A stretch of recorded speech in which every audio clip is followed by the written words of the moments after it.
What's up, y'all, and welcome to the long-awaited interview with Mr. Marcel and 6Gen, where we get to ask Mr. Marcel a list of questions that you guys in the chat have given me to ask Mr. Marcel. Not only that, but we're going to get into the education and opportunities for independent artists and what this platform even means and what everything we've been talking about for the last 6 to 8 months is going to do. So, yeah, here we go.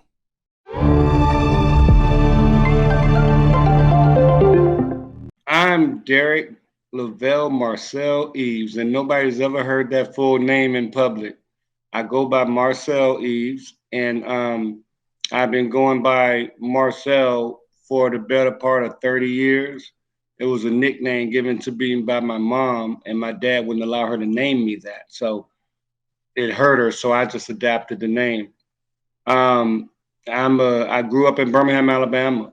Um, One of those kids that you put in the house with your grandmother, and then you never see your mother again. See, I'm one of those kids where I grew up without my mom or dad or whatever. I was the other kid. It's like, hey, where's Jack, Jill, and Kevin? Oh yeah, where's Derek? I was Yeah, that guy. right. You know, so I was pretty rough growing up in Birmingham, Alabama. During the time where I grew up, it was still a bit racist, So I've seen a lot of different things, and by the time I was 12, I had done more things and gotten into more trouble than you can possibly imagine, which is where I think I got my start in understanding business because. I got a quote. The smartest businessmen in the world are criminals. Yeah, So, so as a kid, that's how I started, and by 12, I had seen just about everything you could see and got kicked out of Birmingham. Literally, I was going to elementary school with Adidas, riding the Fuji bicycle, which was about $800 back then, because we were just slick. We would steal. We would go to the bank and actually use the bathroom, and then we would walk through the bank and grab purses and go to the bathroom and dump it, and then walk right out, and nobody would say nothing to a bunch of 10 and 12 year olds, right. so that was the way I started learning how stuff work. And believe it or not, everything works together, Definitely. whether it's business, whether it's street, whether it's black, white, Indian, Puerto Rican, it doesn't matter. Everything is the same.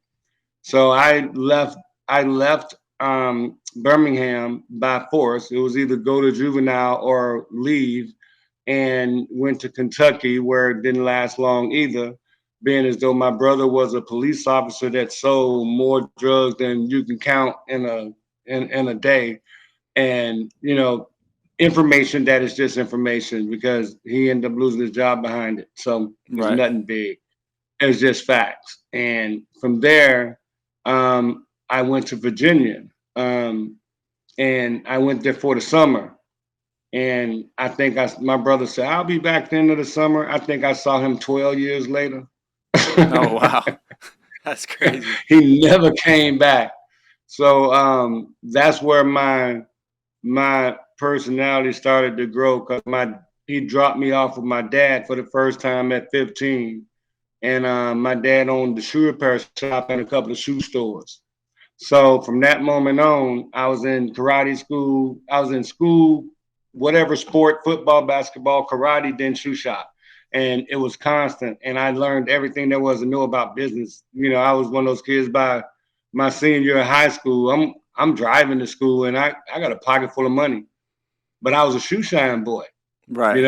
I shined shoes at the shoe shop, and I delivered shoes, and the same people I shine shoes and deliver shoes for were the same people that would say, "Hey, Derek, when's your prom? Hey, you got a game this weekend? You want to borrow my Cadillac?" So I'm in 11th grade driving a Cadillac to school, and it didn't even belong to us. Right. But That's cool. so my dad was one of those people too. My dad dictated how I am now. My dad was the type of person that when you're driving down the highway, me and my sister and driving his sedan DeVille, and we fight over the radio station. I'm driving, it's mine, and I run over the curb and bust a tire. Some Yeah. guy drives up and he looks in there and he said, "Hey, is that Eve's car?" And I'm like, "Yeah, who are you?" He from that moment on, that man cussed me out, snatched me out the car, punched me in my chest, called my daddy and told him what he was doing, and my daddy said, "Carry on," and hung up the phone. Wow. I never knew who that dude was. You know what I'm saying? Never knew who Yeah. he was. So that's who he was. He was the type of person that would call the car dealer, say, "I need a new car," and they'll just bring it to him. Right. But he was also the dude that knew business inside and out, ex-military army. Yeah. Um, and and he got out of the army, started working for somebody as a shoe shine boy back in the 50s, early 50s, and from there went to a whole different level and learned the business to the point where he took over. So speaking So on some of your youth, who would you say is like some of the biggest influences, or someone who inspired you and influenced you as a young, Marcel? um, it was probably one of my older brothers, Jerry, my actual, my brother, and my karate instructor. Oh, okay. You know what I'm Okay. saying? My karate instructor showed more interest in my learning and not just martial arts, but learning how to control situations. Mm-hmm. He seen something in me that I didn't even know was in me. And he used to make it to where, my dad was a stickler. My dad would come to the football game. I'd do 3 touchdowns, rush for 200 yards, get a pick, and I would drop a pass, and he would only talk about the pass I dropped. Okay, I see. I see. That's the type of person he was. So my Right. karate instructor is the one that for 4.5 years, that was my second home. And he taught me more about how to take the business knowledge that my dad was teaching me and use that along with the how can I say it, the right mentality to where it wouldn't look like the attitude and temperament of my namesake, because my namesake in general, when in Virginia where I was, you just say Eves and they just think something's wrong. Right. You know what I'm saying? So you had to be a different. My karachis told me you had to be a different mentality in order to control all situations. Okay. That's cool. So, how far did you make up the rankings in karate then? By the time I was a junior in high school, I already had my black belt in Taekwondo. Wow. Actually, let me rephrase that. I had my black belt in Okinawa Shorin-ryu, and then I went into Taekwondo and got my black belt by my senior year. That's badass. And when I got my black belt in Taekwondo, I tested out twice in that next year. So I had my third degree Okinawa Shorin-ryu and my first degree Taekwondo. Okay. That's crazy. So yeah, you really have that discipline in your nature. You know what I mean, from the way that you were raised. And so the karate teacher, he really like helped with the developmental part of, you growing up then is what you would say. Yeah, my dad didn't give a shit. All he cared about, did you go to school? Did you go to practice? What time you get into the shop? That's So it. so it was that Be in tough the house at love. this time. Yeah, it was that tough love for sure then.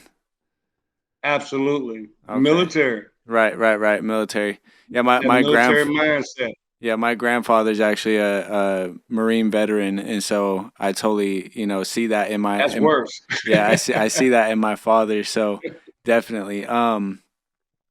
So I want to talk about too, like when did you really start to get into music and just music business and kind of venturing into that? Because you said by the time you got into high school, you were a black belt in Taekwondo and things like that. So where does it all start to lead into the music business and your love for that aspect of life? Well, actually, in high school, we went to you. Do you guys have a Votech where you go to school, but then you go to another school for technical classes, Yeah. half the day or something. Yep. I did that, and I did it for electrical engineering, right? Okay. For electronics, rather electronics. And when we used to go at lunchtime, we would go to the bus to get taken to Votech. Well, it was five of us in my group, and this is a funny story. Um, I was Sergio, Carl was Swigolo, Gene was Gigolo, and that's how our names worked. That was our nicknames, right? Right. I played football and ran track. Carl played basketball. Gino played basketball and ran track, and Fonzo played basketball. So we all played something different and together. And we would go to Votech and we would sing on the Mm. way to Votech, and we were the only guys in school that dressed up every day. Like Okay. everybody else just wore regular clothes. We were zooted every day. Like we shoes, patent leathers every day for no reason. And we would sing on the bus, and we were getting the back of the bus, and we were singing different songs on the way and back from school. So I've always liked music. But then after I got out of the military, I um I went to play ball in Tampa and I got hurt. And one thing about growing up in Birmingham, in Louisville, Kentucky, and in Newport News, Virginia, is that I lived in a lot of places. I got a lot of friends. Like I got a lot of people I know. So when I moved to Tampa to play with the Bucks, I ended up getting hurt and I messed my legs up and then I messed up my back all at the same time. And I ended up not being able to play. So a friend of mine, Cornelius Bennett, he was from Birmingham. That's one of my boys, and he asked me would he I help him to open a club, and I Mm. said I don't know how to do that, and he said smart as you are, figure it out, and he Right. handed me 20 grand, Wow. and I said what's the 20 for? I said this ain't enough for no club. He said it's enough for you to put a down payment on a lease and take the time to go figure out how to do it.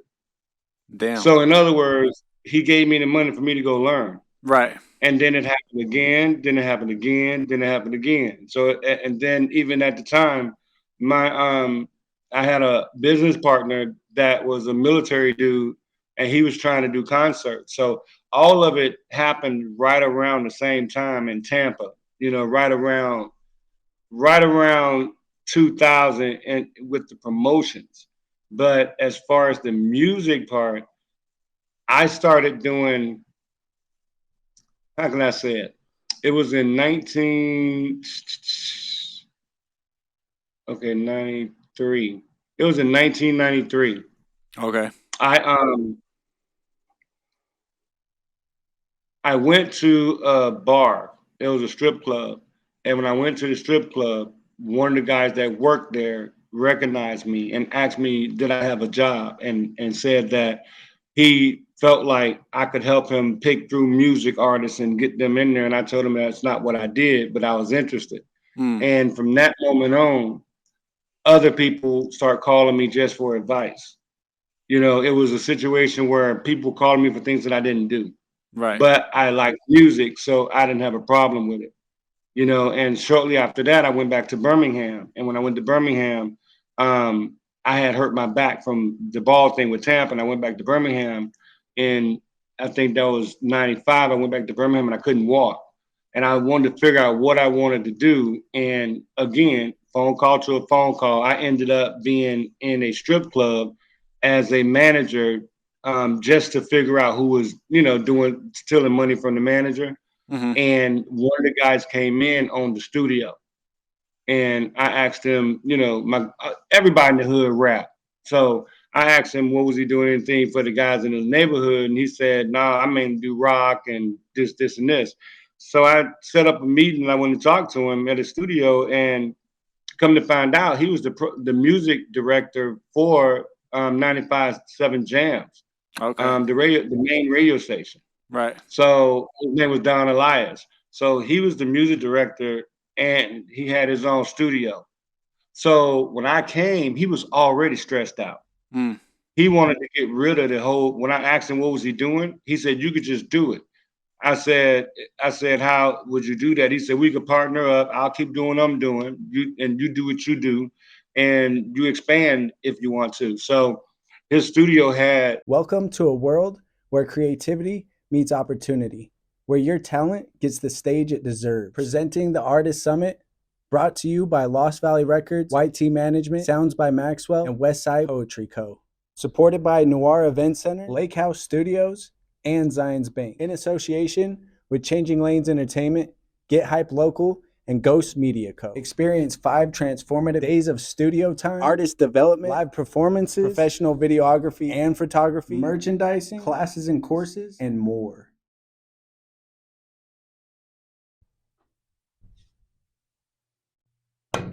All hosted at the Utah Creative Chamber. Choose from our 3 unique packages: the studio, the performance, and the tribe. With the studio package, you get exclusive studio time, Tilt FX photos, studio vlog, distribution options, a beat pack, an LVR and UCC project slot, and your choice of classes and courses. The performance package takes it a step further with a performance slot, an EPK, artist consultations, a performance video, and all the benefits of the studio package. And with the tribe package, enjoy all the perks of the performance package and the studio packages, plus daily food vouchers and transportation from your hotel to the summit, and an extra day of studio time. From intros to one-on-one classes to ciphers, EPKs to artist development, video bios to performance prep, we've got you covered. End your journey with a live show at the Noir Event Center. Make your mark, share your sound, and let the world hear your voice. Join us at the Artist Summit. Your stage awaits. 3 booths already. So I put a studio apartment upstairs and put a customer service area up front and some couches and love seats and stuff like that. I put some art on the walls and I started pulling people in. And probably 3 months later, with my cousins and all those guys coming in and smoking blunts and blah, blah, blah, all the other artists, the gospel and other people, they didn't want to come in there anymore. So Don was like, man, I ain't got no business. He said, if you want it, you can have it. I said, how much? And he told me, and I said, all right, deal. And I bought the studio from him that minute.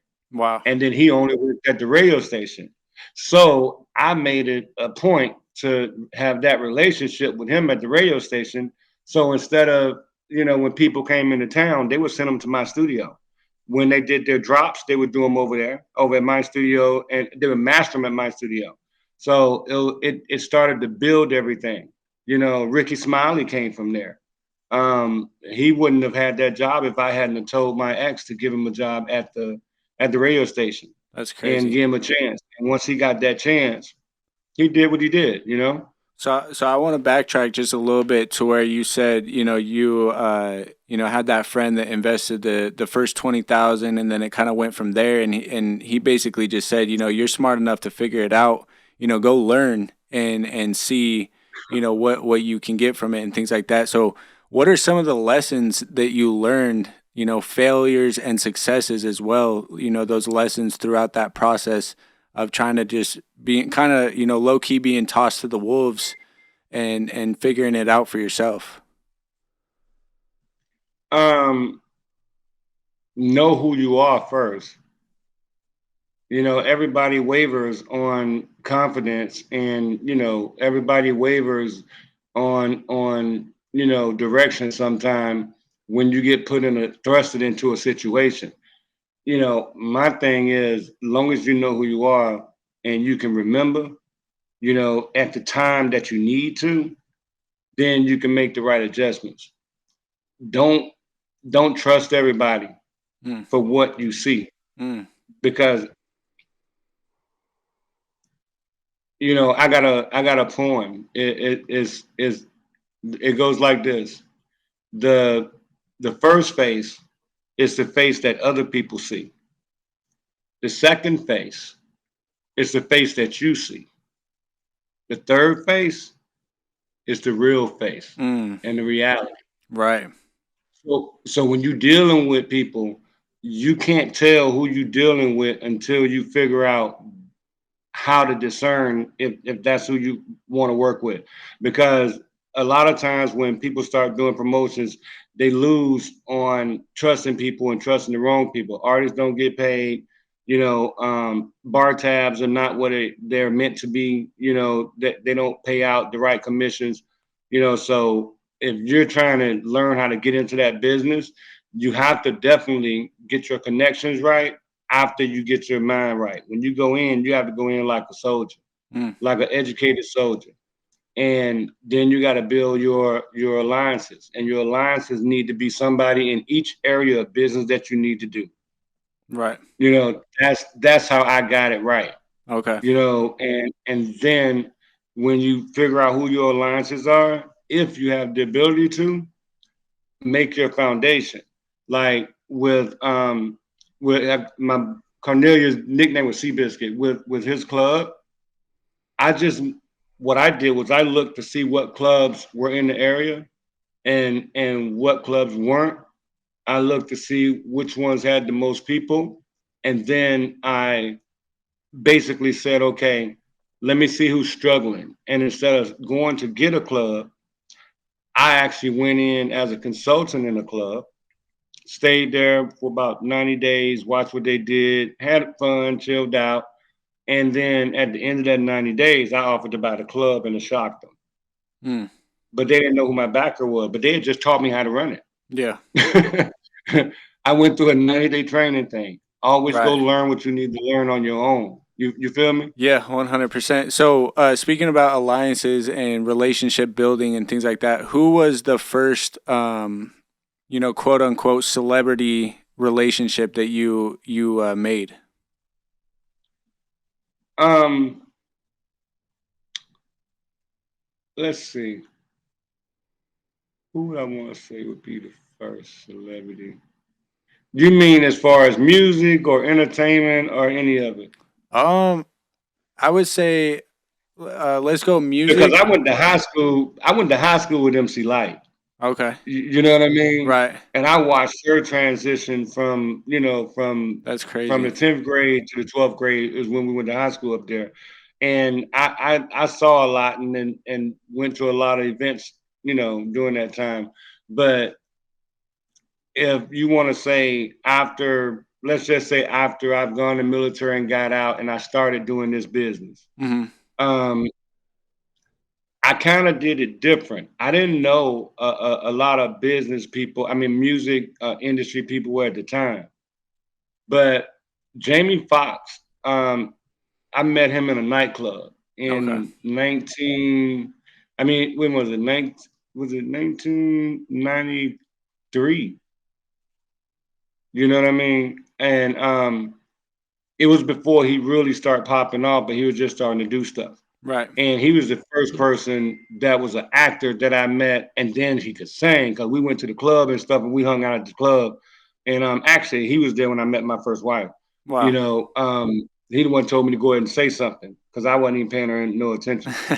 I had two. I had two girls there that were trying to get me to manage them at that time. It was a black girl and a white girl, and I was there to watch them, so I wasn't paying nobody no attention. But yeah, he would be the first one, and then I would say Kid and Play would be next because Play came in my studio in Birmingham, and there's a gospel festival that goes on called Holy Hip Hop. It's a website, Holy Hip Hop.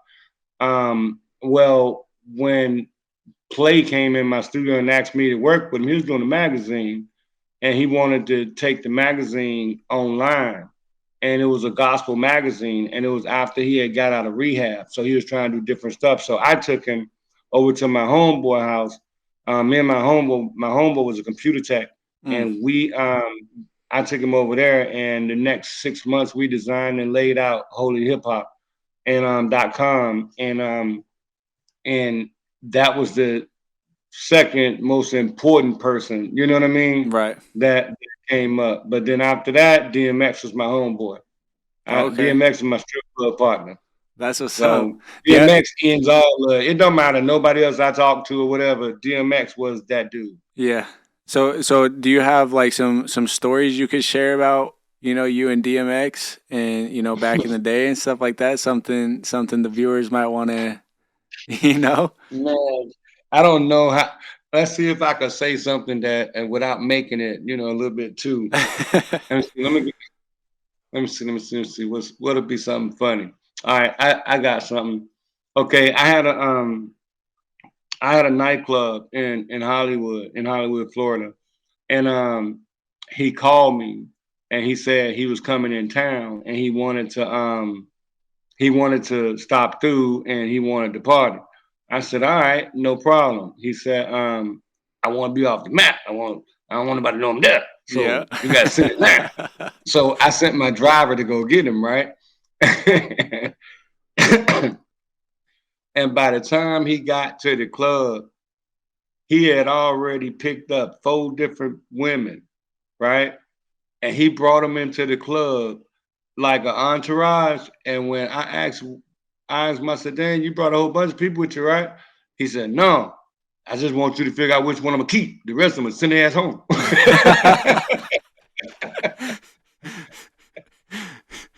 It was the funniest thing. But yeah, that's one of the funnier moments. So during this, point of the story, were you a manager or were you doing events and shows? Like what point of era was this? Well, this was during a time where I was doing promotions, but at the same time, I've always been a business consultant. So as a business consultant, my contracts that I wrote, if you own the restaurant and you ask me to come and consult with you, then you assign me over some of your management capabilities, and I would literally be in there as a manager. You know what I mean? So if you're an artist or you're a production house and you want me to look at your artists or you want me to do something for them, then I would take a management role in that. Okay. And that was always the way I worked. So when I started doing promotions, um, I wasn't even interested in managing artists at that time. What happened was there was a group. Um, what is the name of them? I'll think of it. I can't even say the name of the group. Um, it's on the tip of my tongue. I'm about to bring back to it. I'm about to revert back to it. Okay. But this particular group was trying to get someone to work with them. They had already gotten an offer from Rap A Lot Records, so they wanted somebody to work with them because they didn't have a manager, and but they had a lawyer, Hmm.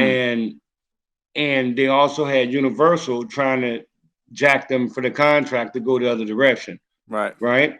So she called me and she said, "Hey," she said, "I got some kids I want you to meet. Would you be interested in managing them?" And I said, "I'm not a manager like that." I said, "I don't know how to do that." And then she said, "I'm an entertainment attorney." She said, "Whatever you need to learn, I could teach you." I Hmm. said, "So why don't you just manage them?" She said, "I don't have time." She said, "I got to run my practice." She said, "I represent them and I want to take care of them, but you're the only person I trust enough to put them in your care." And I said, okay. And she was out of Orlando, and she literally began to teach me the ins and outs and the contract preparations and all of my first contracts she wrote for me, and then she would give me other contracts and I would have to rewrite them. She introduced me to so many people like Shaq and Kenny and them. Those are regular meeting people.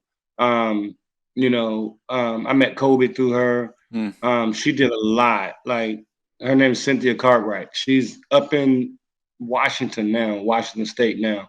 But yeah, she's the one that put me fully on game in the management industry. Period. There's nobody else at all that helped me one bit but her. That's You crazy. know. Yeah. Um, and so what would be your first successful event?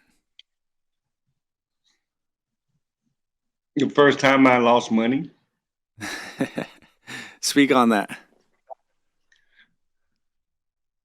the one thing that most people know me for is the fact that I know a lot of people, and the fact that I have a lot of respect with people. Like if I introduce you to somebody and you and them do business 2 months from now, 2 years from now, they'll call me and say, "Hey man, so and so made some money. I'm gonna hook you up." Hmm.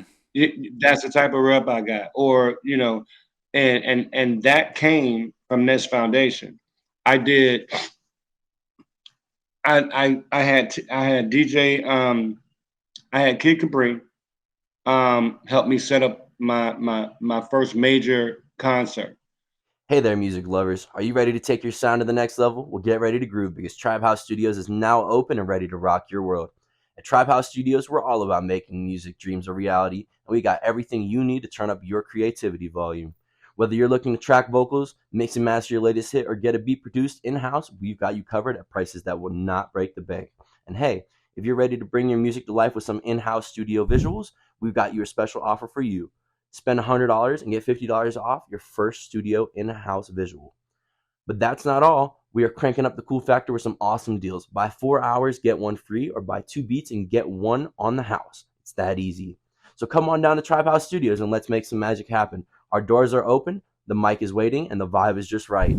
And that major concert at that time was SWV, Big Bub of Boys of the Industry, Christopher Williams, and what's the other? And Mary J. Blige, right? So that was the first one that I did with that type of people. You know what I'm saying? That level of people. Right. But the reason why it was my most successful is because at the time I had the partner that I spoke of earlier, the military guy. And he didn't understand that Black people don't buy tickets in advance. You know, nowadays it's different, but back then we buy tickets the day the show started. We's in the line when we could have got them yesterday, but no, we in the line. Right. So the weekend before the concert, we had rented out USF Thunderdome. USF Superdome in Tampa. We had lotted out 75,000 seats, right? And that's what we're expecting, you know, with the people that we had at that time. I went to Miami to do something with another group, and for that weekend, and he canceled and changed the advertising schedule while I was gone. I had the radio playing at the times I wanted, the drive times. I had both drive times, and then I had midnight, right? So when I left, he said that we ain't having no ticket sales, and he needed to change stuff, and he changed over the advertising, so people thought our show was canceled because they kept changing the advertising change. So when we actually had the concert, we only had like 3,000 people show up in an arena that was huge, right? And I'm talking 25,000 just to book the arena. That's not counting nothing on the additional equipment and all the other and staffing. And we did not make any money. We actually lost a lot of money. But the thing was, I paid everybody. I didn't owe anyone at the end of that event. Everybody still had their nights. They still had the whole weekend. They still had access to the limos. Everybody was taken care of. The venue was paid. The insurance was paid.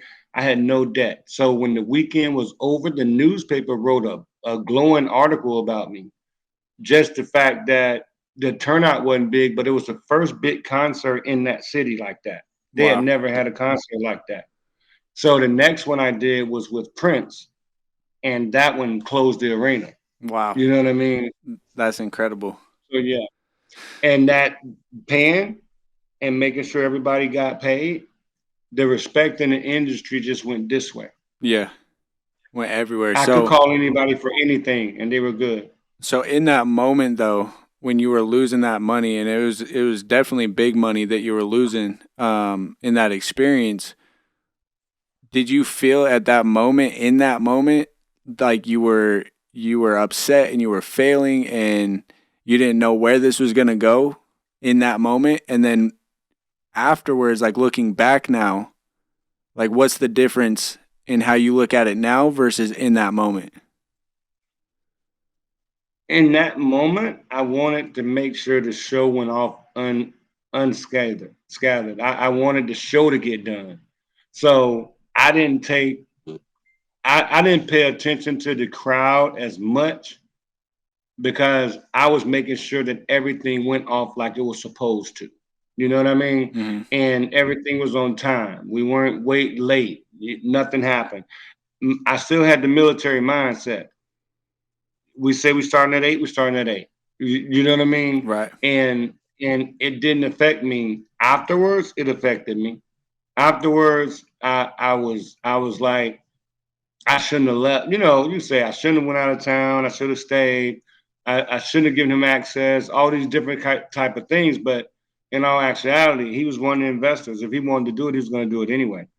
Right. So the fact was, it cost him more than it cost me, because when I did the tally and I figured out how much everything was, and I paid everybody, um, at the end of the day, one of my investors drove away with his Jaguar, convertible Jaguar. So my investor that put that money up, Mm-hmm. he put some of the money. Actually, he paid me the last piece of the money. He gave me like 15 grand. That's the show cost me about 85. He gave me about 15. And he was the last person, the last one in, he to get paid. So he ended up driving off with my partner's Jaguar. Wow. So That was less. Wait, let me tell you though. You asked yeah, right, another right. part to that. Now, I think now is more looking at caution and reward versus, you know, I guess I'm saying that wrong. I don't want to say reward. When you're looking at losing money, or you're looking at the process not working like it should, in this time you can't get mad. All you can do is sit back and look at it from a standpoint of, what is it going to take for me to get myself back level first, and then decide how to fix it the next time, because I'm going to have a next time, because this is just a step for the next one. You know what I Right. mean? Right, right, Because right. the anger and frustration is even heightened. You know what I mean? So you center first. Once you center, then you start how you want to figure out the next step. That's how I do things now. So to think long term then, and always have that long term type of vision when you're making these steps and you're taking these risks, is to realize that this is just a step in the way of the long term, goal and plan. If this one don't work, we're Mhm. gonna continue pushing to make sure the next one we learn from this one to make sure the next one is even better. Every Right. moment is a teaching moment. Right, right, exactly. So It's just how you respond to it and receive it. exactly. Exactly. 100%. I agree. Now, is the event with Prince, is that the first live performance that you actually profited from? No, Whitney Houston was. Wow. Um, I, yeah, Whitney Houston and St. Pete. That was the first one, and that one kind of blew my mind because I didn't expect what happened. Mm, You know, we put those tickets on sale on Monday, and they were sold out on Wednesday. We put another night on sale on Wednesday. They were sold out on Friday. We put another night on sale Friday. They were sold out Friday night. wow. We booked her for one night and ended up doing three. Wow. Yeah. So that was just But like, there's a caveat. Look, there's a caveat. The last show, she didn't show up. oh man. We had to send somebody to get her. And when they got her, she was high. yeah. So it's just like the So movies. yeah, had to send someone to pick her up. And we threatened her manager with a lawsuit, wink, wink, that she needed to show up so that we get this thing done. And they told us how she could sing and it wouldn't sound right, it'd mess up her rap. I said, well, she better come in and bring us a loaded CD so we can lift this thing, and we go ahead and do what we got to do. And she do some extra appearances for us, and we'll leave you out alone. We won't sue you Right. because people weren't fooled. Right. Right. Right. Um so what was the name of the company that developed with your consulting firm? What was that name? It was called International Entertainment, and then my personal business was Eaves and Associates. You know, so International Entertainment was the first company that started doing the concerts, and then the management and things like that. Because once I started managing um, the groups, I actually started doing some other stuff with producers. I my first recording studio I built, and it's funny because we did a little with the little rap girls, and this guy walked up to me and he said his cousin rap, and I'm like, okay, and he said, nah, for real, he out of Texas, and I said, yeah. He said, then we in Oklahoma too, and I was like, okay, so what's up? And he had just moved to Tampa. Ironically, he was running from child support, but I had just moved there, and he wanted to introduce me to his people. So his brother was the lead rapper in this group called ICH, Inner City Hoodlums. And Inner City Hoodlums was up under Spice One. Okay. And I don't know if y'all heard of Spice One, but people will know who Spice One is. But I didn't know what was going to happen next after we talked, but I met with his brother, and then I met with ICH. I met with another rapper, this Indian kid, Lightfoot, and we, from that moment on, started representing them. And we found a gas station that was empty, and we gutted it and built a studio in there. And from that moment on, that was the first studio that I ever had, Wow. and it just went from there. So So what is it? International Entertainment was that. International Entertainment. So what is the name of your company now? Um, all right. The name of the company that I started everything with, um, was Track Finders Music was the major company that I put together, and Track Finders started around 2000. Aside from Track Finders, we came back probably 10, 11 years later, and we did TMG. Okay. TMG is nothing but Track Finders Music Group, but we did TMG Equity Partners because at that point we were starting to invest in labels. We were starting to invest in. And when I say invest in labels, we invested different. We invested in books. We invested in books of business. And right now, what it would be today is buying rights. Mm. So we did that back then with TMG Equity Partners, and we gave loans to artists that needed loans. So those are the two companies that started right around the same time. So And oh, sorry to cut in, but I do want to kind of touch on Track Finders as a consulting firm, and some of the various clients that you worked with as a consulting firm. okay, well, when I created Track Finders Music Group, I actually didn't create it as a I actually didn't come up with it on my own initially. I had a guy, Derek Floyd, that owned Lamar Media Group out of Indiana. Okay. Um, he asked me to write him a business plan to put his music online. And when he asked me to do that, I was like, yeah, I could do it.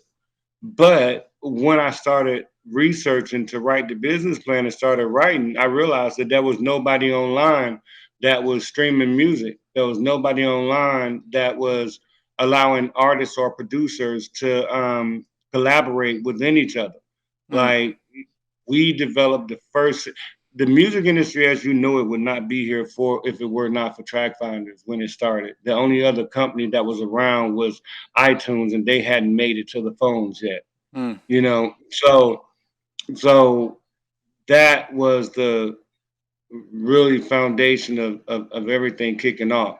Now, as far as artists, the first I want to say the I want to back up a little in the question you asked was the consulting. When we built Track Finders, we built it based on helping artists. So we were the ones that came up with the EPKs.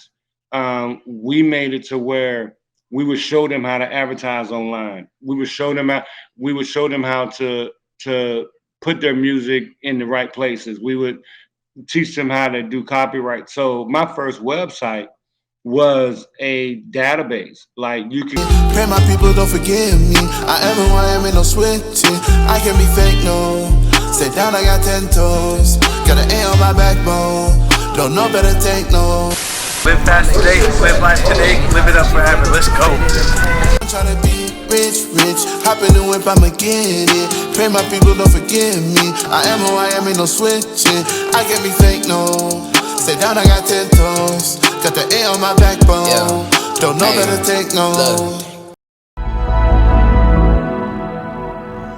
you click on different tabs and it'll tell you copyrights. What are copyrights? It'll today they're what they call them now?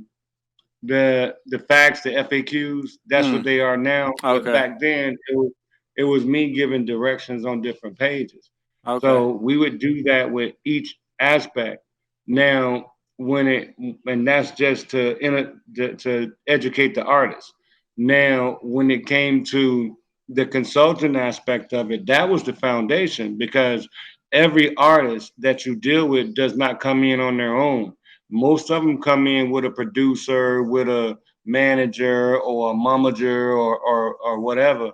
So what we started doing was teaching them how to navigate the industry, and that may have included just the radio part, or it may include the the preparation and the presentation, or it could be the correct form of management and contract writing and negotiating entertainment contracts or booking contracts, things like that. So we expanded out to all the different elements of the music industry, and we did contracts based on it. So whatever you did, that's what our contract would be for.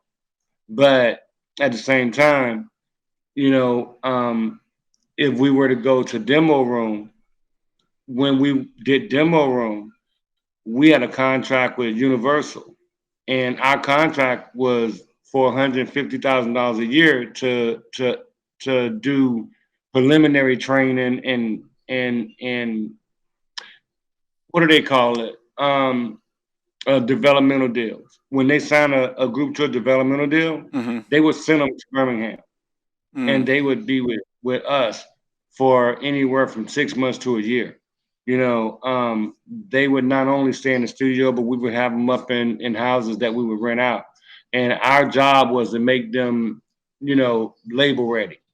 And believe it or not, a majority of them never got label ready because, all kinds of things, life happens. Right. And at the same time, labels change directions, change directors, and you never know what's going to happen. But that was the foundation and the direction that the consultant came from, and we also mimicked that on the site with with paid subscriptions to get different services. Mm.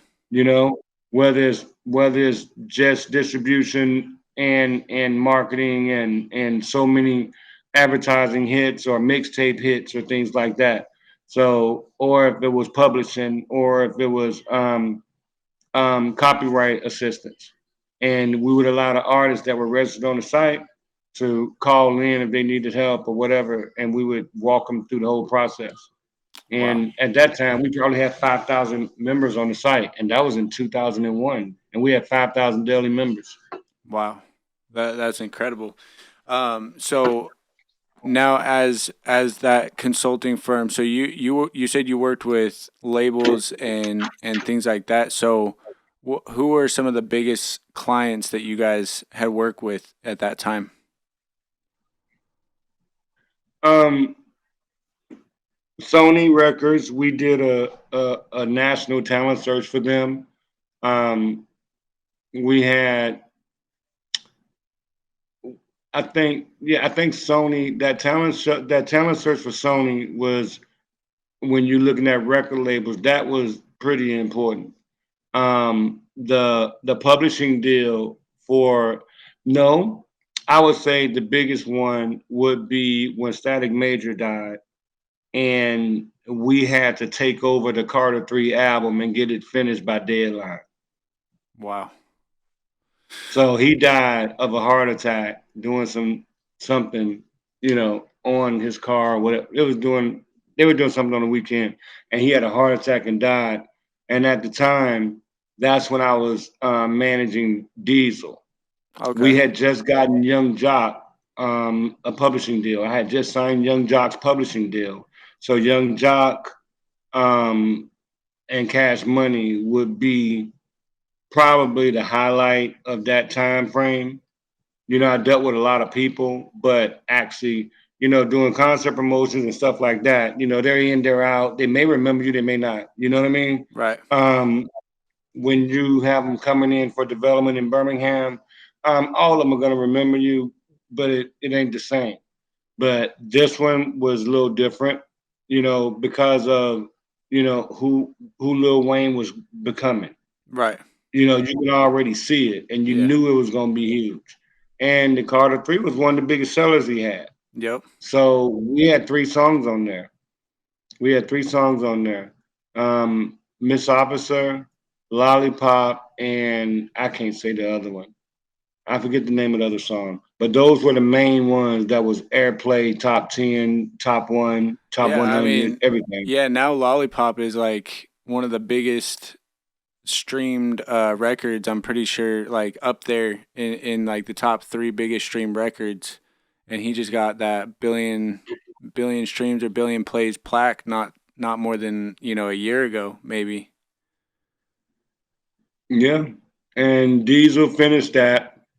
Um, Diesel redid that and finished everything, and it was a spur of the moment hit because I don't even know if you want to talk about this part now, but for as far as Diesel's concerned, we had already signed him off of Cash Money. I'd already negotiated with Slim to get him out of Cash Money because Cash Money, they're Cash Money because they keep their money. Mm-hmm.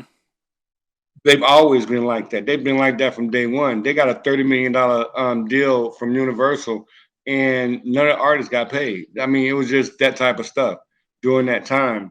And this dude was living in his car during the time he's working in the studio and running the studio for Slim for Cash Money.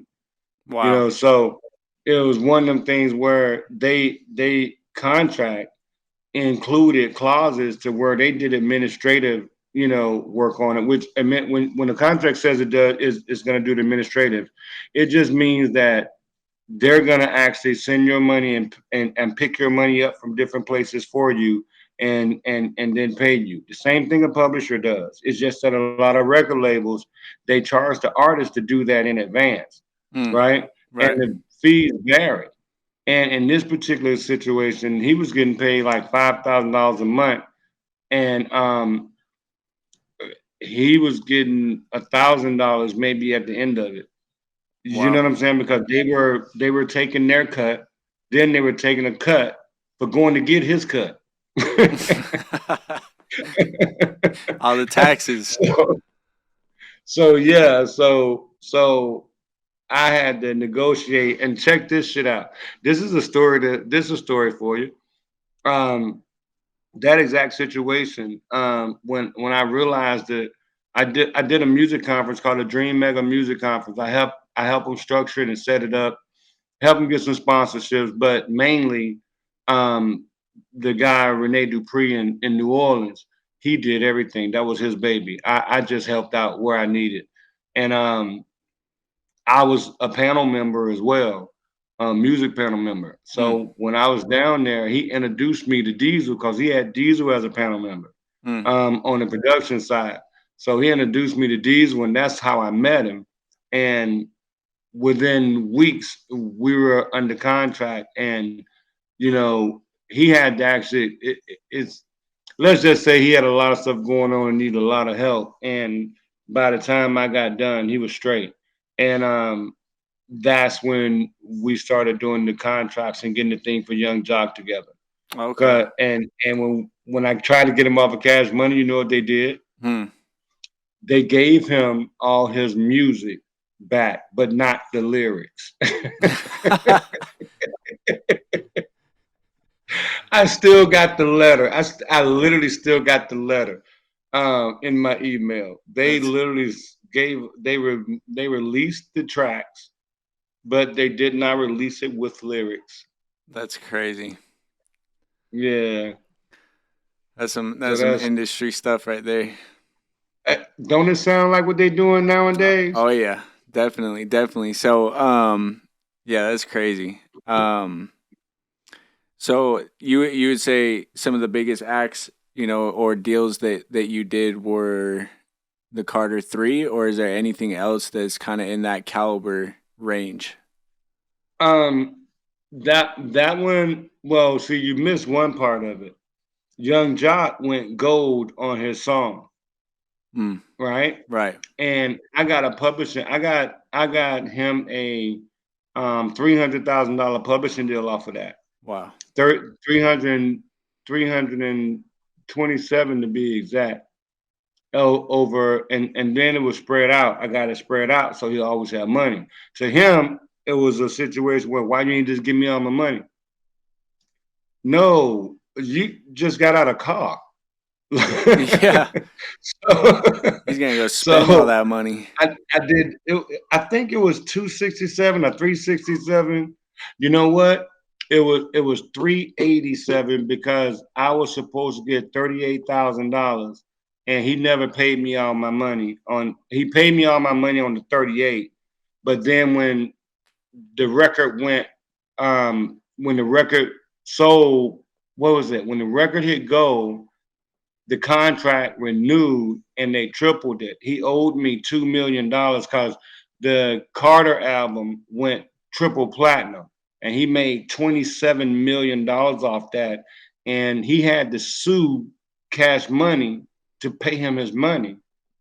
But I'm the one that's on the contract for the publisher. Wow. You feel me? Yeah. So yeah. So he at this very moment he owes me probably 3.5 million, but he'll say that he don't owe me none because he didn't like the contract and the contract's this. But check this out, he still got the contract though. Yeah, he signed on the dotted line. That's crazy. Wow. Dude, I'm trying to tell you the industry has not just started being like this. Oh yeah, no, It definitely is not. it has not just started, man. It's been like this. Oh yeah, most definitely. For pretty much the whole time. That's why it is what it is. Um, so I mean, I want to talk a little bit about. You said you brought up the demo room, recording, things like that. So, like, do you want to go a little bit more into that and some of the other Let's see. businesses that? I get where you're coming from. Let's see. Well, are we strictly music, or you want to hear some other stuff? I mean, we want to hear it all. This is a tell-all interview. All right, so let's back up. All right, so in Birmingham, okay, when I got hurt in Florida and I went back to Birmingham, Hmm. that's when I started one of the first, actually the first chicken wing restaurant there. A friend of mine had a deli, and he called me. He was a bank president, and he owned the deli, and he called me and asked me did I want the restaurant, and I'm like, huh? He said, do you want it? So and so told me you could do it. I said, what is it gonna cost me? He said, nothing. I said, well, what I gotta pay you for it? He said, nothing. I Wow. said, so you just giving me a restaurant? He said, yeah. I said, I don't owe you no money. No. So The my first employee, you restaurant was got the given to me employees. free and clear. You got Huh? you got the employees and all. Everything. Wow. Everything. Just gave me. Oh, that ain't even it. Back during that time, that gas station, it was a gas station, like a huge gas station with a full restaurant building attached to it. So I got both of them. Wow. Wow. And I didn't even, I didn't even know the person that owned it. My friend called me and said, "Hey, the vice president of Alabama Power wants you to come talk to him." Vice president of the power company of the state of Alabama called me and just gave me a restaurant. That's wild. And I ain't never met this cat, right? Right. And when I tell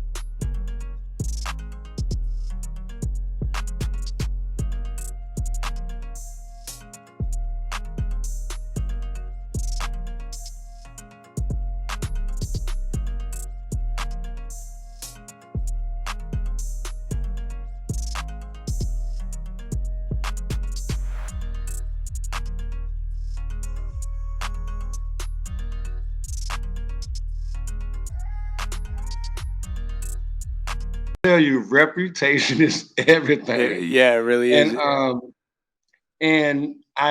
I looked at it, and I started cooking. I was cooking real food because I can cook. I was cooking real food. Mm, Um, Backtrack. When I was in the military, I was a combat controller. A combat controller in the Air Force is the equivalent to a Navy SEAL, but not as good as those guys. Those guys are the best in the world to me. right. But every Navy SEAL operation has a combat controller from the Air Force with them on mission. Mm, So if it's a Navy SEAL, if SEAL Team 6 go out, there's an Air Force controller with them because we're the ones that call in the airstrikes right. and call in the drops, right? So I was a sniper and a team leader, right? Wow. So for me, when I got out of the military and to move into this area, it was kind of interesting. And I never let go of what I learned in the military when it comes to that type of mentality. And when I say mentality, I was in a kill unit. It's just what it was. We snatch and grab, we go pick people up, we fly around the country, around the globe, we come back. Hmm. We do, that's what they do. Um, and when I was in Birmingham and I got that restaurant, I I started cooking because when I was in the military, they would make us do a skill when we come home, Mm. right? Because you're doing a mission where you're shooting, you killing people, and you come home and just go to bed. Yeah. That This shit fucks with your head. Oh, yeah. So I can only so on imagine. our days off, huh? I said I could only imagine. That's crazy. So on our days off, they would make us do something. Like some people did photography, some people did pottery, some people did hiking. I did cooking. Mm. So I literally had a culinary thing, and we had our own room, and we had our own instructor by ourselves, and and every time we would come back off a mission, that's what we did. So when he gave me the restaurant, I was like, I was cooking grill food out. My favorites and top sellers were my chef salads because they were huge, and I always use real meat. I don't like processed stuff. Hmm. And then I would do my hot case. I had a hot case, almost like in Publix, Mm. right? And I would do everything from black eyed peas, cornbread. I had deep fryers. I had fried chicken breast this freaking big. Yeah. People used to drive across town to get my chicken at lunchtime. Wow. I mean, they literally would drive their whole lunchtime just to come get my chicken, Man. And me being good like that, I've got a reputation. And another dude had a restaurant called Exotic Wings and Things, Mm. right? And he only had one restaurant. And he called me and he said he wanted to come out and talk to me. And long story short, I went ahead and changed my restaurant to Exotic Wings and Things, became vice president of his company and co-owner of the business, and we proceeded to open 14 more of them things. Wow. All the way from Florida all the way to Arkansas, and got bought out by FedEx. FedEx International bought us out. But yeah, but that was a segue to this. Mm. Um, Ti, when he first came out, I had a girl that was writing for me. Her dad was like a big promoter, did festivals in Birmingham.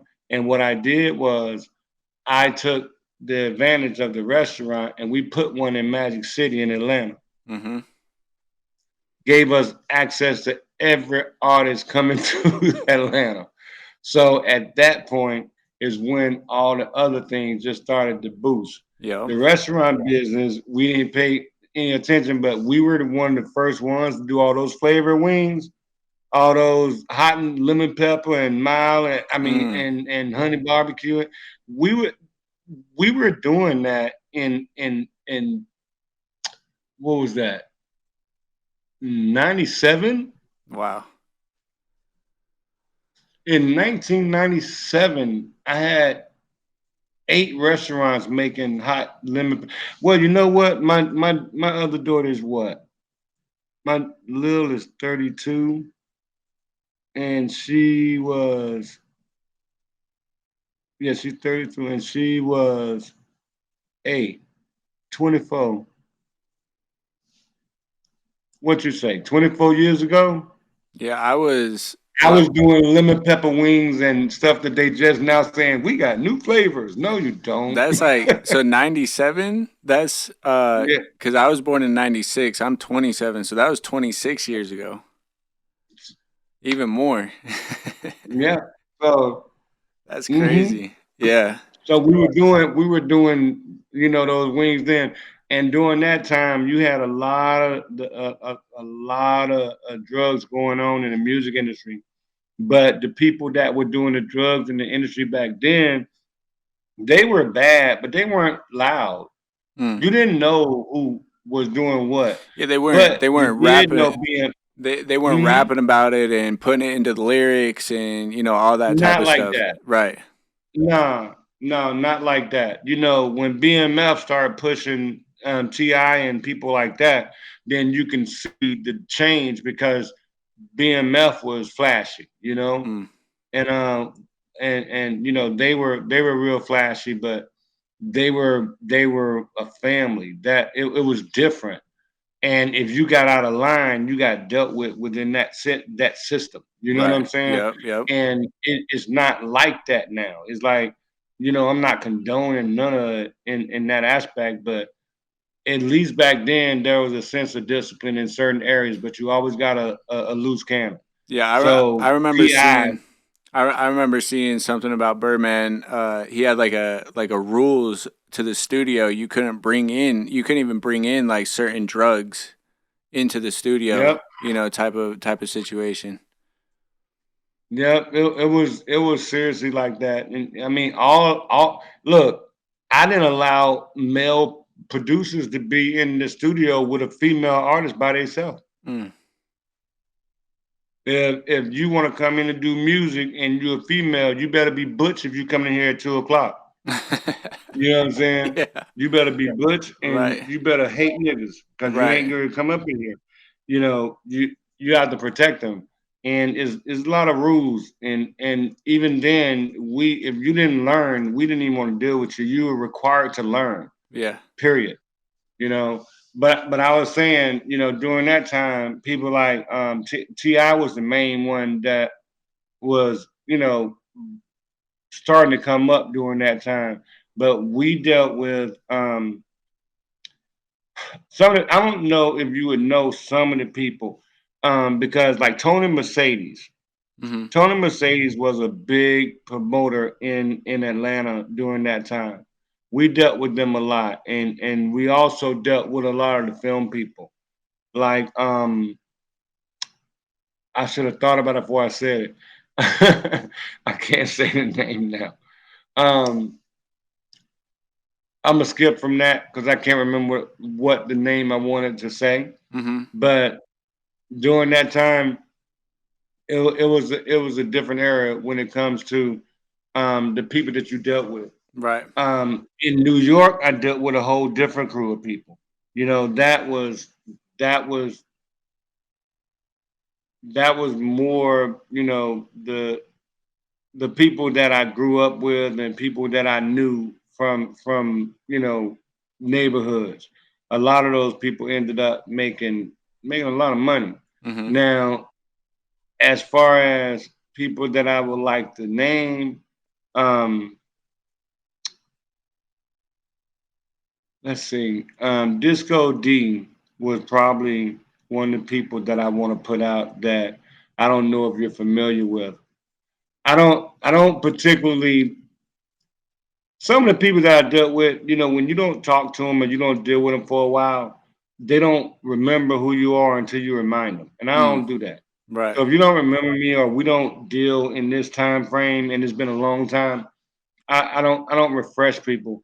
So when you ask the question and you and it's interesting for me to name different people, I kind of hesitate on certain people, you know what I'm saying?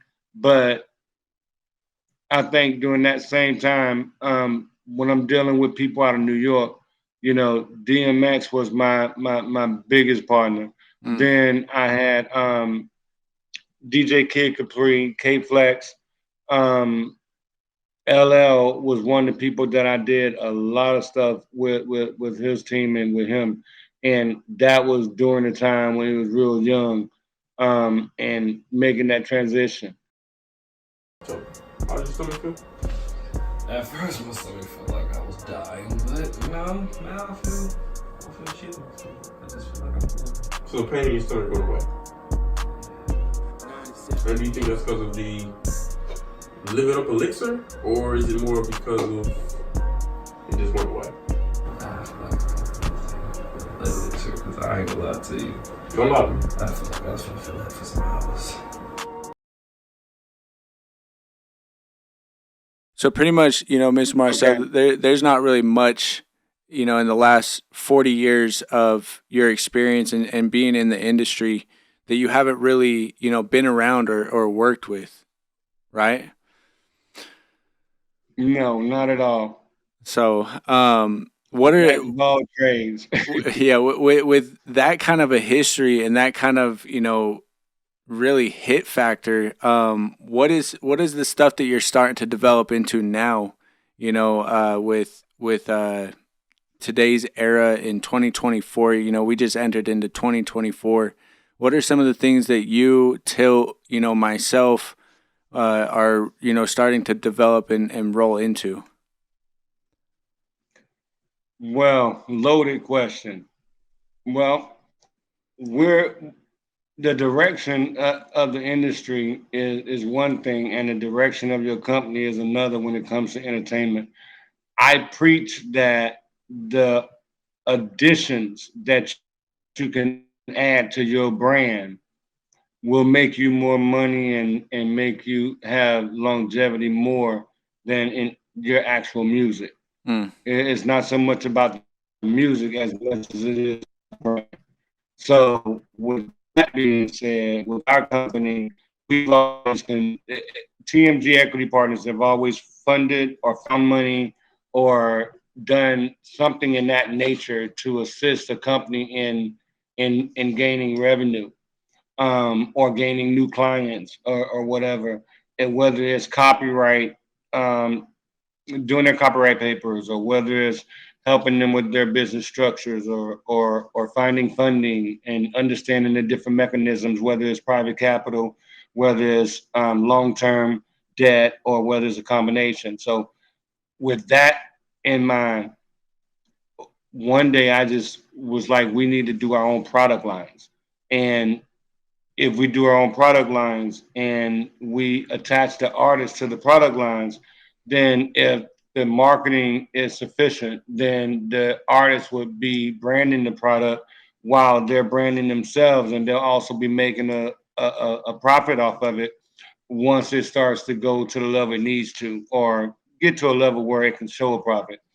Um, and that's Live It Up. And Live It Up, actually, I was going to say I was going to say Tilt, Javon, edit that.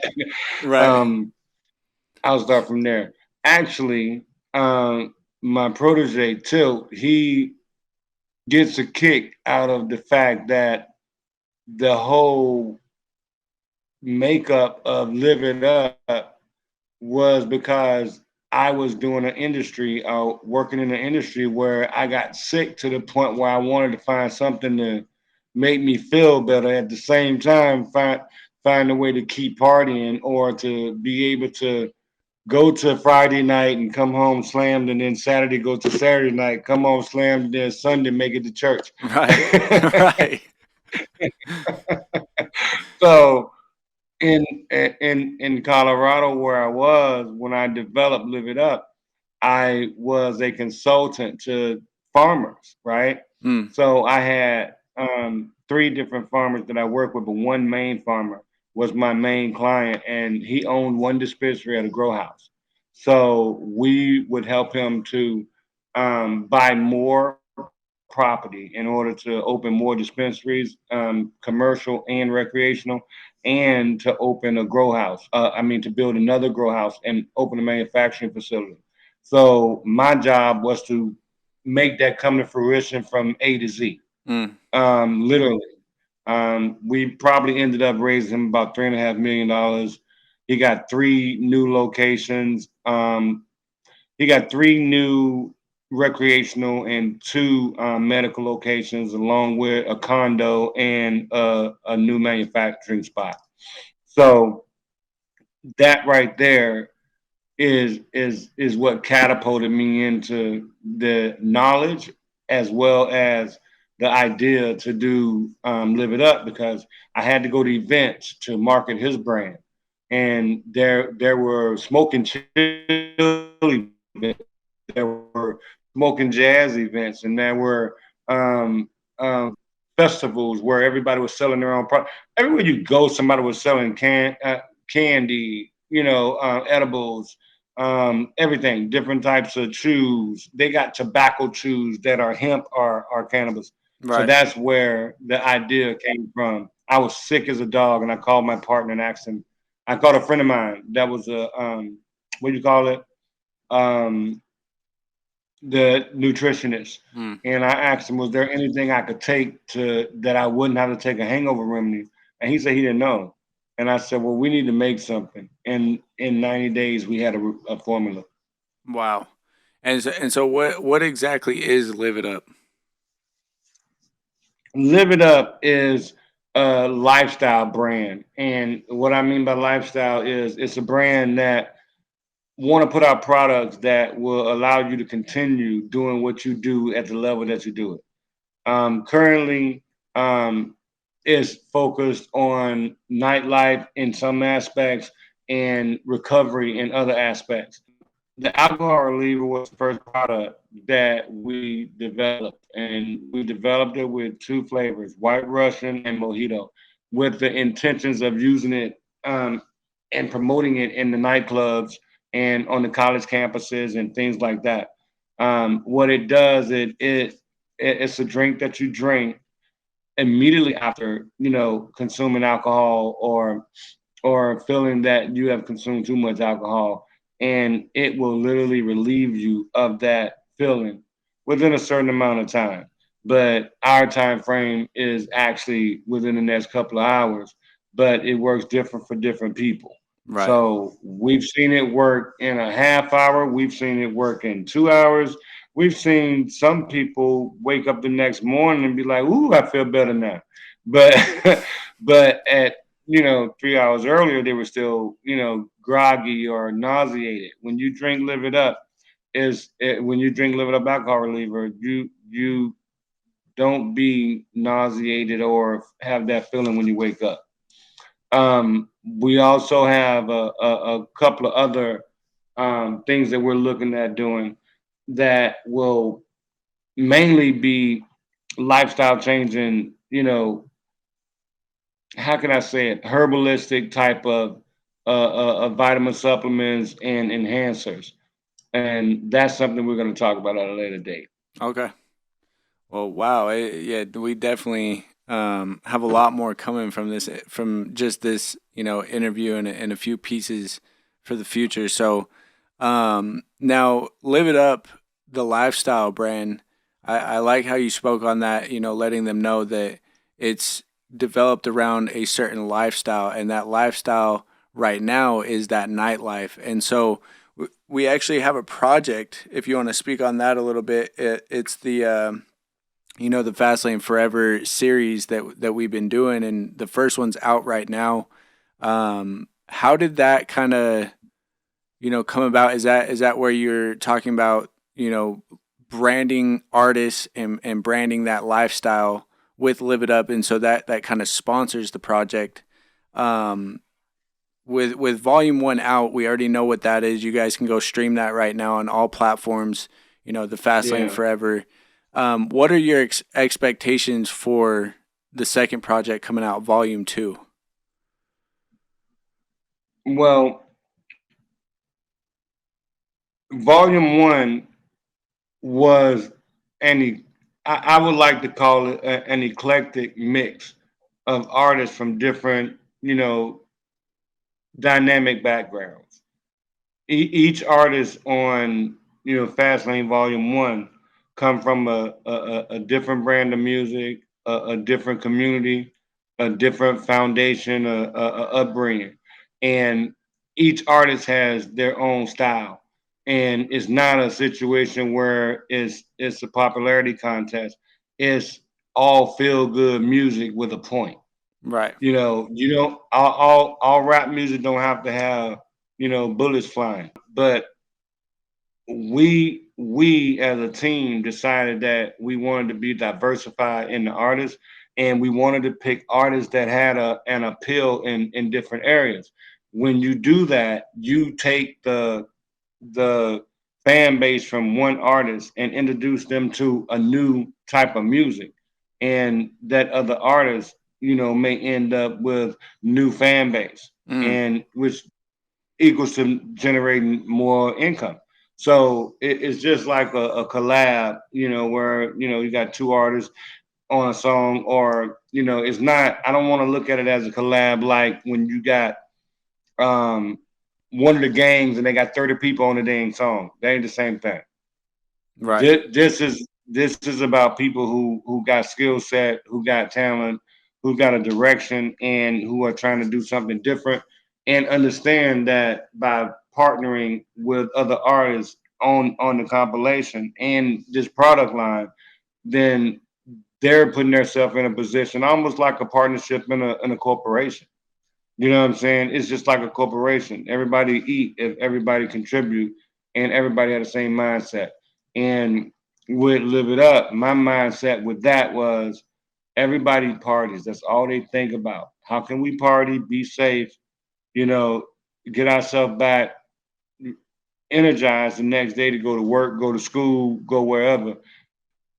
And then at the same time, have some other type of ingredients or sources inside the product that actually helps your blood, actually helps your oxygen level, or cleans your liver, or things like that. Right. So that's where we're looking at. That's amazing. Now with the project, the first, like I said, the first one's already out. I want you to kind of explain to some of the artists that are wanting to be a part of these projects and have been submitting their music to be a part of these projects. How is that chain of command through the distribution, and what are some of the benefits of it being distributed through this process rather than being distributed through, just an online type of service like DistroKid or United Masters or anything like that?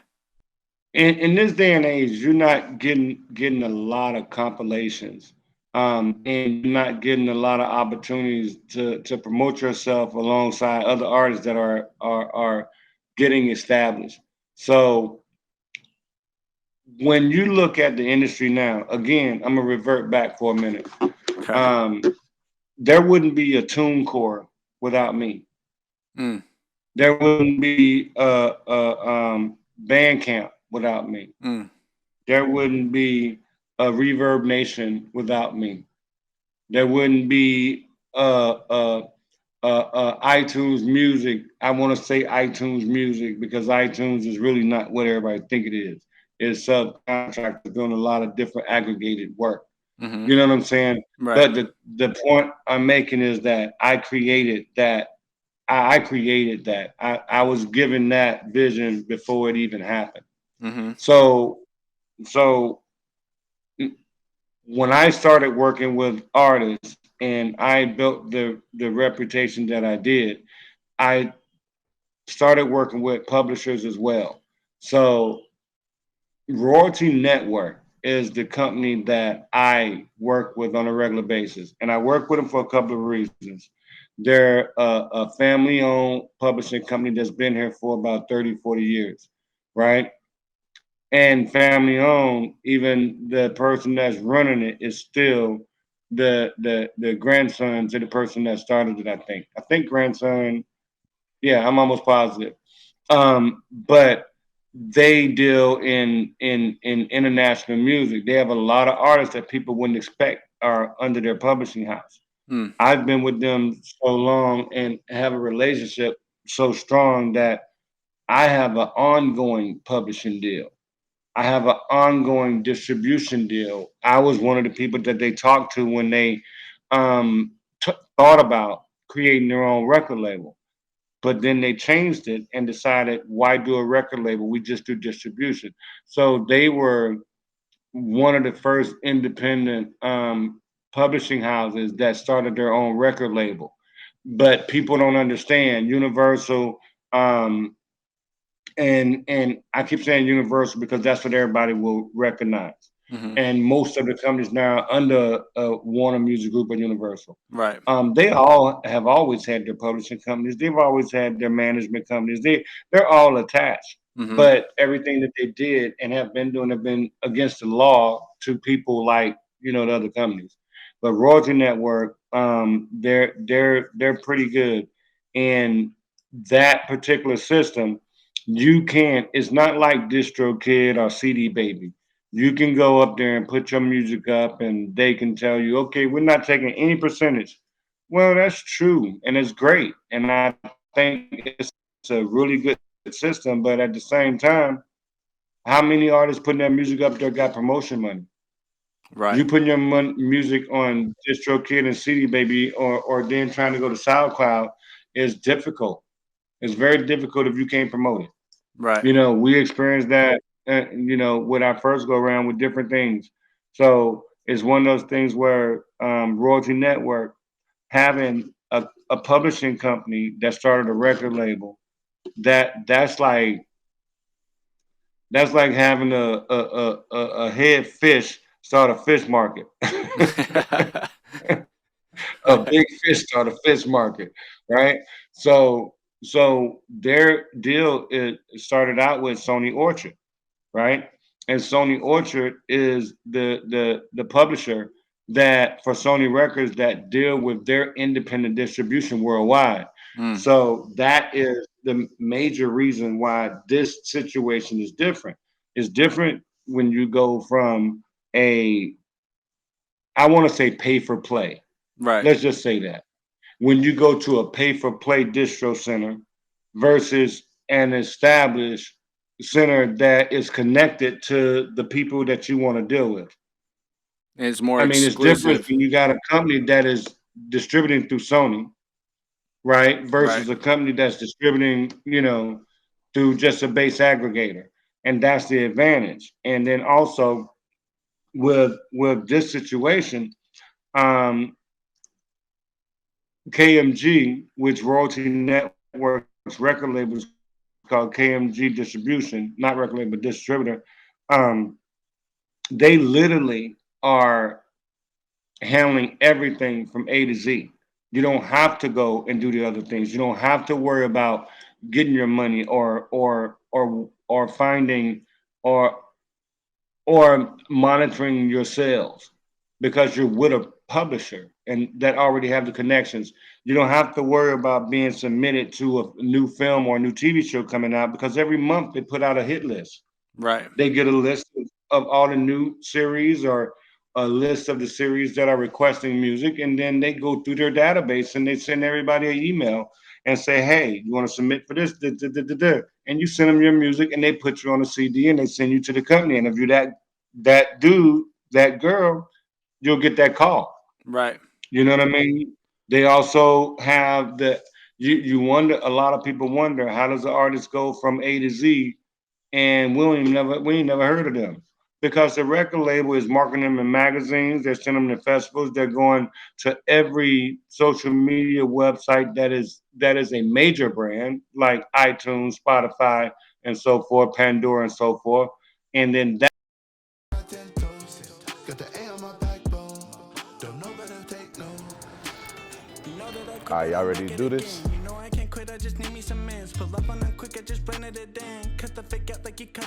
right, Live It Up LLC is a lifestyle brand that creates products to help you live life in the fast lane.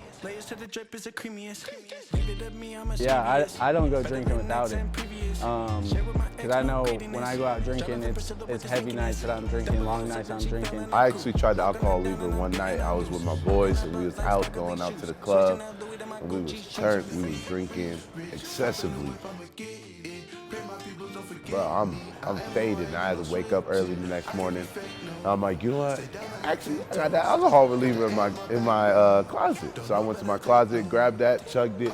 4 hours right before I had to go wake up and do errands. Felt amazing. Woke up still a little bit turned, but I was completely good to go. No headaches, no hangovers, none of that. I was able to get ready and get to moving and do what I need to do. And he was completely obliterated. We gave him that one thing in about 30 minutes. He starts burping, clearing out his system, and then the next morning he wakes up, he's like, let's go, I'm ready. So yeah, that's my experience. That's how they're promoting. And when you're dealing with a publisher, they have direct access and an easier inflow to the marketing and a lower cost to do it because you're going through the distro. You get it? Yep. So that's the difference in wanting to be on fast lane, and the fact that we have Live It Up will be doing 4 new products. We're in the process of opening 2 new stores online that will be bringing out more holistic vitamin supplements and everything from mushrooms to um, I want to say organic bay leaf blend that will cleanse your system. You Right. know what I mean? Yep. If you're not cleansing your system right now or understanding how or learning more about doing it, then you're in the wrong mind frame for this space that we're in. 100%. So if I got this right, it kind of goes, Sony Music, and then it goes Royalty Network, KMG Distribution, and then TMG. Mm-hmm. And then Well, not necessarily like that. No, you're not. No. Take Royalty Network, they're gone. okay. KMG is KMG uses Sony as an aggregator. That's it. Sony is the bigger company as far as the distribution, but they own. It's like the Bell Power. I mean, phone companies. Right. Sony owns the network, right? Right. But KMG is an independent label in itself. So you're right. Sony, KMG, then Track Finder. Okay. Right? But the difference is there's not a how can I say it? We don't tell anybody that if you come through us that um you're gonna get 100% of your royalties. You know why? Because there's a misconception on the statement. Definitely. See, unless you understand music, then you don't understand what's going on. I mean, the music business. What you have to understand is Sony Music has 100%.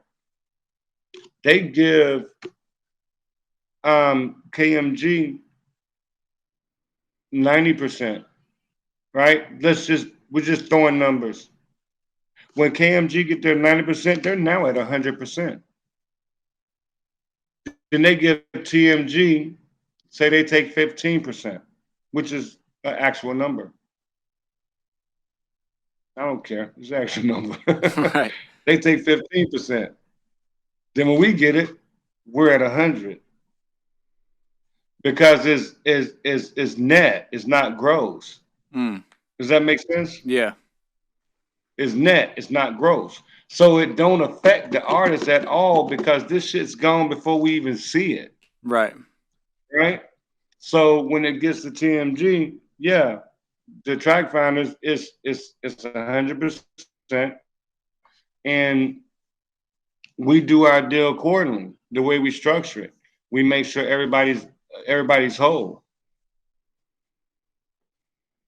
That makes Does that sense. make sense? Yeah, that makes perfect sense. That I think that really clarifies for a lot of the questions that artists have been having about just royalty splits in itself and how to work with, major labels and distribution and all of that.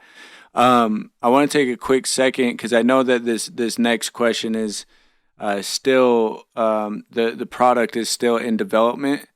But can you speak on just a little bit of what is to come from the VR and not just VR, but mainly the Live It Up Lounge? That's interesting. What a question. All right. The concept for Live It Up Lounge. We have again, the technology that's being used is something that we've had before it even, made the public eye. You can go back to 2015, um, when I got a phone call from Doc, and Doc is the actual person that created a lot of the face-to-face video technology. He has net stairs that is the foundation to several different platforms that everybody's using right now.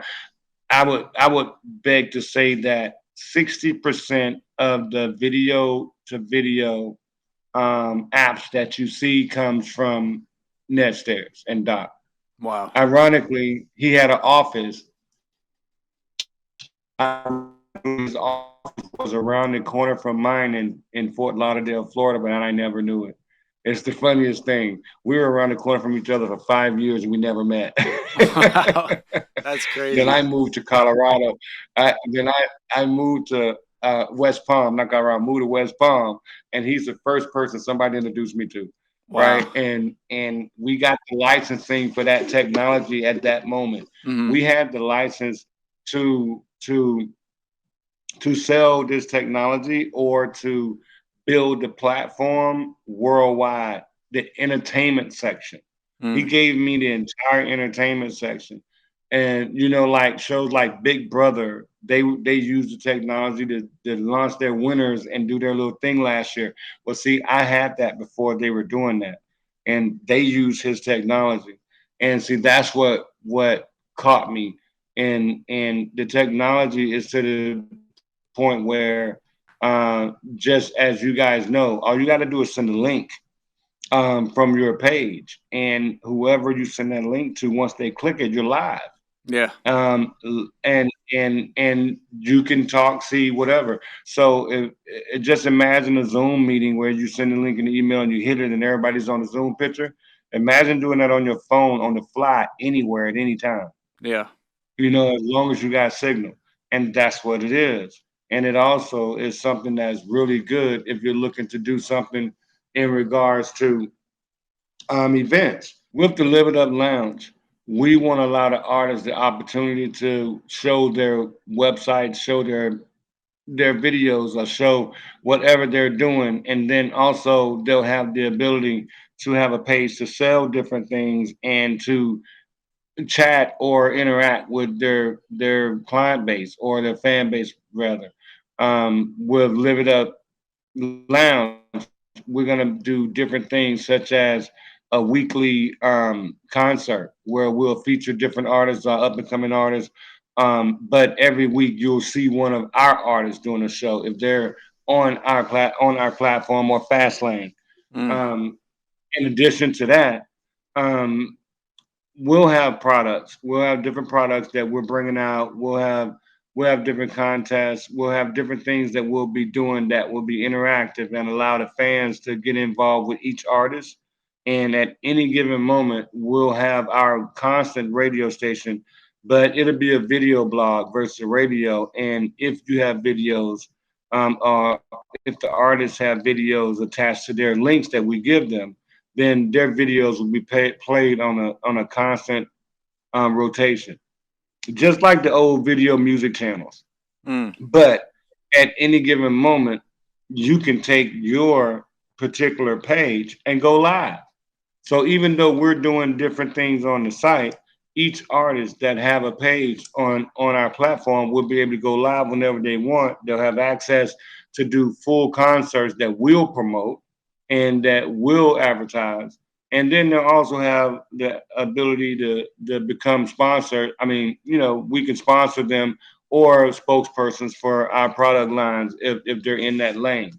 But initially, it'll be for the artists that are on the Fast Lane mixtape.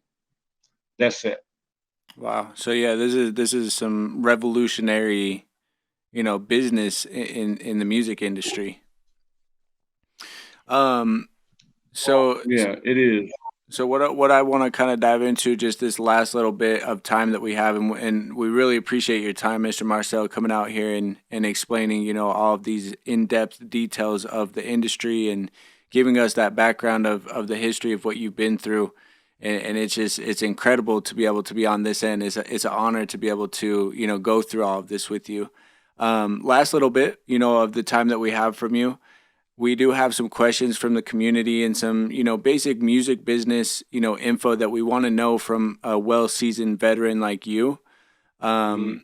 What is something, that artists, writers, beat makers, producers, should do today if they already record or make beats and they've already got, a whole catalog? What, like, should they be releasing it themselves? Should they be looking for distribution? Should they, what would you say they should be doing today if they already record that music or make beats? It's a two-step. It's a two-step answer because you guys know me now. I'm a philosophical ass person sometimes. Mm-hmm. If they're honest with themselves, first, first be honest with yourself. Mm. Don't think that you the shit because you sound good. Mm. Be honest with yourself first. After that, figure out what you want to do. What's your end goal? What's your end game? Are you trying to be a superstar artist? Are you just trying to be popular? I mean, again, it go back to the first question. Be real with yourself. Right. Can't answer the second question if you don't answer the first question. If you don't, 100%. you feel me? Yep. What do you really want to do? And when you figure out what you want to do, I am a very, very, very, very hard person when it comes to knowledge. Mm. The worst thing in the world, and one of my biggest pet peeves as a manager. Don't ask me shit. Don't keep asking me shit. Don't ask me questions. Don't keep calling me. Now, if it's something that we're doing and we're doing something, or I'm going to do something and we're waiting on each other, or I gotta let you know where I'm at, then yeah. But don't call me for stupid shit. Go research. Go learn the business. Buy a business book, Mm. not the business music for dummies. No, Mm. buy this business of music, the old school book, this damn thick. Go get it. Okay. Read as much as you can read and understand what this industry entails on the business side. Don't worry about the media. Don't worry about the marketing. Don't worry about none of that.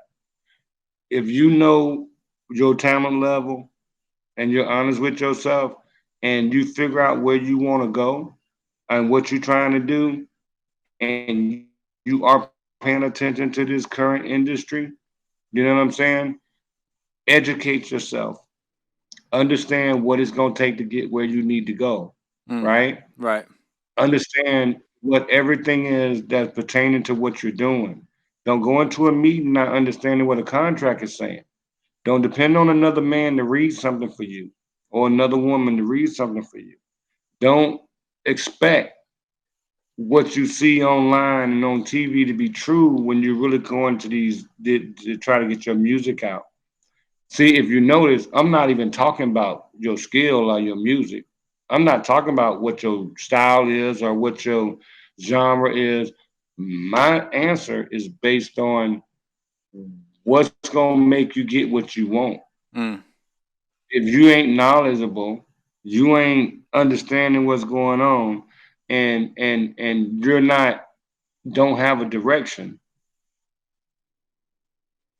Fuck is you doing? Right. Right. Right? Right. So that is the beginning. Now, as far as seeking distribution, um, if you get that first part, those three questions, and you understand that, then you can answer the other question. You can answer whether you need to go DistroKid or CD Baby or any of these other 18 new instant publishing sites, Mm-hmm. right? Right. Or if you've already done something, you got a little following in your neighborhood, your community, and you got a little following. I say little following. It could be 50,000 for all I know, but your social media is popping. People know your name. Then don't settle for bullshit.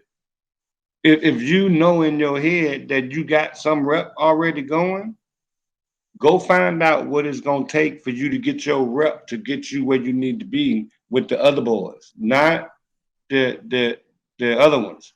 Mm. Because contrary to popular belief, it is great to independently distribute your music. It is great, and it keeps your royalties.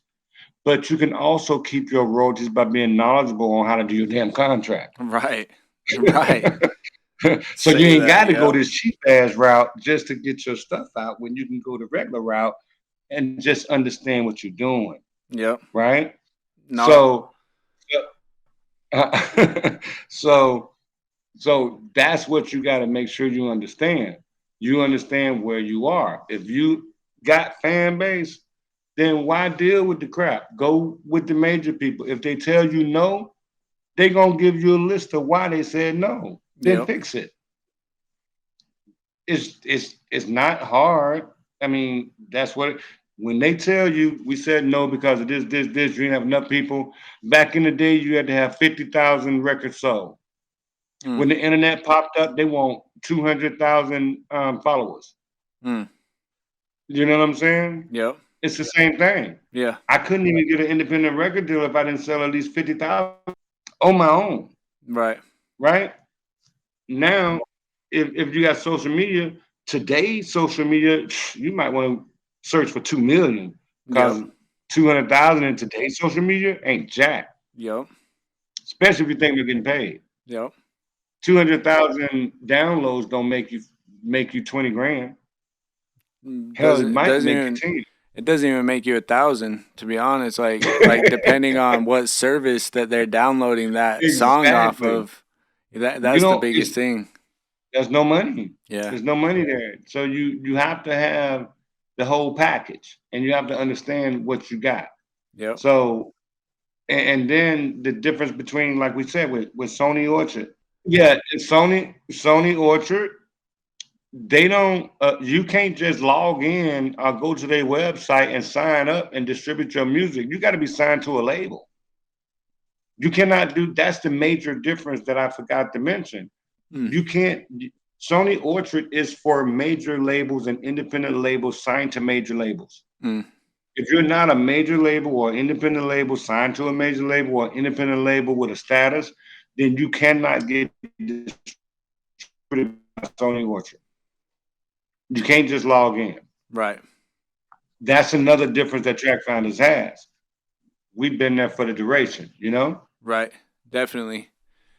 So does that answer their question? Yeah, knowledge is power, and you just got to look within yourself of what you want, and each next step, each next question is going to be answered as long as you know who you are, what you want, and understanding the business is going to allow you to take advantage of bigger deals instead of getting taken advantage of in those bigger deals. Um, That was great. so another question that they had was, and this is a great question for you because you have done so much and accomplished so many things and had so many successes. How do you stay organized throughout all of this process, and as an artist, as a producer, as even a consultant or a mentor? How do you stay organized?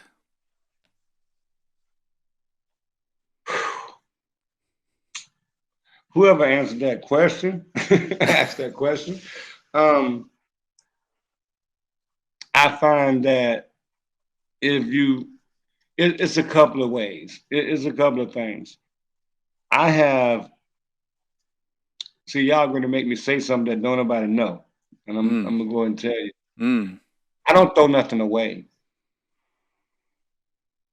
And you say, okay, actually, how you get organized? What you're not throwing nothing away? You gotta do it. People forget stuff. People get sidetracked. I get sidetracked, but I don't throw anything away. I got so many. I got notebooks from business plans I've done in 2000 or 2003. wow. I've got contracts that I've written back then. I've got. I don't get rid of nothing. I'm not a pack rat, but I got stuff like that. And Mm, the reason why I say that is because in order to be organized, you got to value what you organize. right. That's it. Mm, okay. There's no method to look at because if you value it, you'll take care of it. Yep. Priorities. You're exact Yep. apps or the apps or having a sidekick or an assistant. One thing I would tell young artists if they are at the level that they're starting to do multiple things is something that we've talked about before. There's an intern everywhere, Oh yeah. right? And nowadays, people are really, really computer savvy at 7. Yeah. By the time these kids are in the 10th grade, they're making programs. Yeah. Yep. So if you want to save your money and you want to be you want to grow your business, make it a business. I don't care if you're a single person, get your corporation, get your tax ID number. It used to be to where, when you had an office at home, you didn't have an office, but now it's a home-based business. Hmm. So so do that little stuff that don't cost you that much. By the way, don't do it online, don't do it on YouTube, don't call these companies. Just go to the state and fill it out and pay them. All these little side companies, they just making you pay extra money. But once you get your corporation, and if you are a person of the community and you really are starting to move, start a nonprofit LLC as well. And you start a nonprofit LLC along with your corporation LLC or S Corp. And what you do is your S Corp or LLC over here, that's your business. That's how you do your music and get your money and blah blah blah contracts. You do your nonprofit over here, and later on you file for the 501c3, but just a nonprofit corporation. Go to the schools, I'm looking for interns. Really? How many you need? What you need? I need them in this area. You got some music kids? How about some computer kids? You can fill your office with interns as a company, or you can have them doing your promotion, different things like that. It's a lot of different things you could do with younger interns. And then if you pay attention to what we're talking about, you can turn them into paid interns. Yep. And that's when you keep your people. But you look for the ones that are required to do community service as part of their graduation. If they're required, then you got you a free employee for 6, 8 months. Man, I don't even think they were ready. I don't think they were ready for that one. Um, that's a gem right there. So Yeah, that's like a two-part, answer to that question. That's amazing. Now, when artists do have kind of everything that we've been speaking of getting put together, when should you get a manager for your music? Like, when is the time to say, you know what, I need a manager to start taking care of all of this for me? When you're to the point where you're ready to either go touring or doing, let me rephrase it. When you're to the point where you're ready to go public, Mm, meaning you're good enough and you sold something or you got people coming to you to sign you or something like that, excuse me, that's when you look at a manager. Before that, you're doing foundational work. Book yourself, do what you need to do yourself. Whoever you have with you, whoever working for you or with you, y'all can do everything up and aside from having a lawyer if you don't understand contracts. If you learn contracts and you listen, you really read them, then you're going to understand most of it. And then when you go and hire an attorney, you're only hiring him to verify what you already know and answer a couple of questions you're not sure about. mm-hmm. Don't go hire no attorney if you're gonna say, "Hey, tell me what this say." Nah, if you got to do that, then you're not ready, Right. right?